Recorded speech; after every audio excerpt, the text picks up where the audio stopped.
Hey guys, in this week's Better Product video, I want to talk about one role in particular that you really need in your product discovery process that's also the most challenging to work with.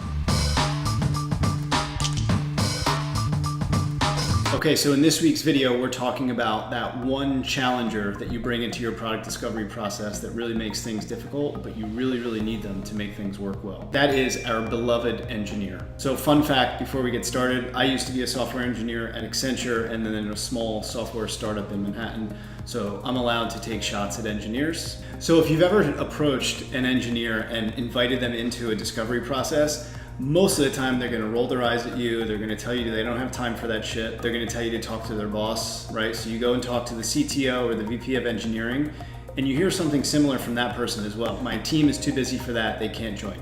So both roles are communicating that they just don't have enough time, and that's fair. The reason that they don't have the time to join isn't because they're up to their eyeballs in writing code.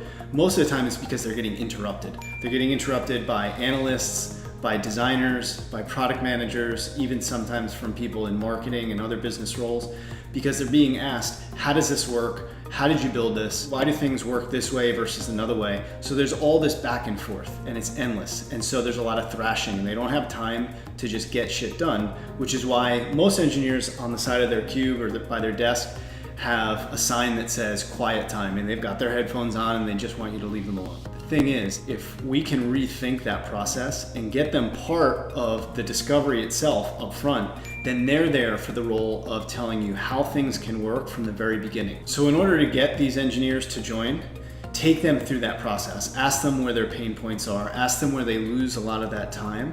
And then start to paint the picture for them that if they're able to join a small session for a half a day, 1 day, a couple days at most, a lot of the questions that go back and forth after things are built or while things are being built are going to go away because they'll be there with you during those early discussions. So it shifts from a discussion of just tell me what you want to be built to here's how we should build it together, right? So they're part of that discussion, they're designing it with you, and all of a sudden they become a lot more engaged in the project itself, and you have all their feedback up front. At New Haircut, we've invited engineers into all of our sprints, our framing, all of those sort of discovery processes up front.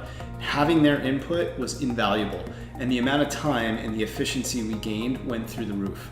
Give it a shot, try to get engineers involved. You really need them regardless, and it's much better to get their voice way up front than having things trickle down months later and getting them really frustrated once things are already built. Hope that works out better for you guys.